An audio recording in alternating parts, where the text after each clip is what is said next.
Men in Black International is directed by F. Gary Gray and stars Chris Hemsworth and Tessa Thompson, and is a spin-off of the previous 3 Men in Black films we've seen before, beginning with that excellent first film that I have loved ever since I saw it back in '97. And in this film, a woman named Molly, played by Thompson, believes that aliens exist. She has believed her entire life ever since she was a little girl and saw 2 Men in Black agents neuralize her parents. So instead of being recruited by them, she actually finds them, eventually teams up with Agent H, played by Chris Hemsworth, to try to save the world from the scum of the universe. The MIB films are strange to me because I love the first movie. I think it's one of Will Smith's best movies. It's super clever, extremely well directed, and yet both of the sequels didn't do much for me at all. You could say that first film is kind of lightning in a bottle, but there's actually a lot to that universe they created, and they could have done so much with it. We have these 2 characters that have a likable charm to them, and we're going to throw them in these weird scenarios, and Will Smith will make jokes, and Tommy Lee Jones will look at him with a deadpan stare.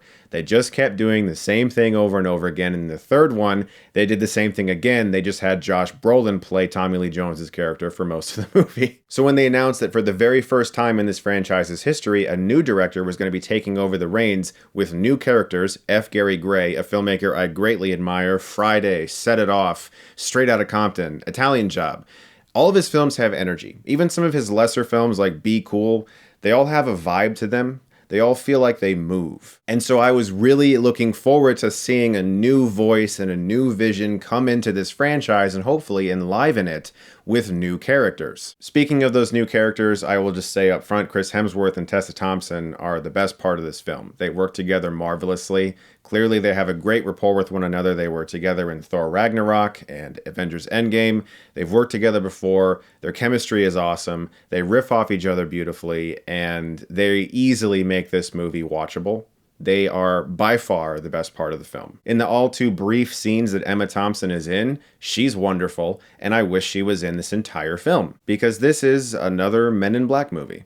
If I didn't know that F. Gary Gray directed this film, I would have no idea. I would just assume that Barry Sonnenfeld directed it again. As I was watching the film, I could not tell that there was a new fresh voice involved with this franchise. It just felt like yet another MIB film, possibly the worst one.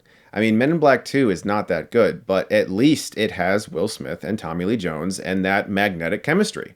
And it has that great scene where Tommy Lee Jones is in the post office and Will Smith has to rap to the various aliens. It's a great moment. I love that scene. Probably the best scene in the whole movie. This movie didn't have anything like that. My biggest problem with the whole film is the humor. It's just not very funny. It falls flat so often. My audience was almost completely silent throughout the majority of the film. And Chris Hemsworth is a very funny actor who has proven that he's a gifted improvisational comedian as well in his roles in Ragnarok and Endgame. And you can definitely tell that he's trying to tap into that here.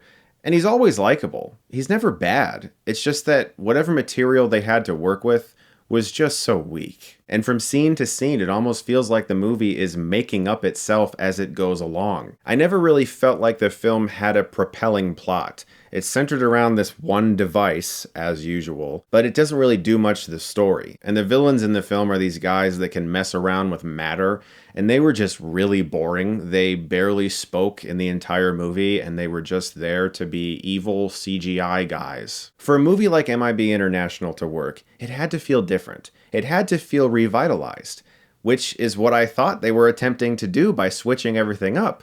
But it's just yet another film in this franchise that feels so like the others, but without any of the wit. And what's so strange is, as I said earlier, F. Gary Gray's filmography is filled with movies that are really energetic and vibrant. This is a super low energy movie.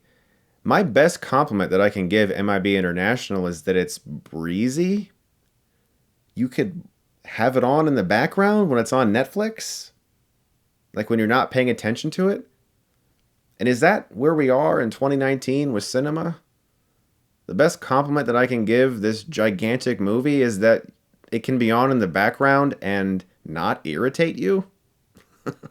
Shit. Were people at Sony just like putting their hands over their eyes, taking a dart and throwing it at a dartboard that had images of their various franchises they owned and said, "Oh, Men in Black, yeah, we'll try another one of those." I'm going to give Men in Black International a C-. So we're 3 sequels into that original film, and we have yet to get one that is as good as that film. And I don't think it's ever going to happen, and I think they should just stop. Thank you guys, as always, so much for watching. I look forward to more reviews very soon, including one for Toy Story 4 tomorrow. I'm excited to see it. I haven't seen it yet. I hope it's good. Thank you so much, as always, for watching, guys. And if you like this, you can click right here and get Stuckmanized.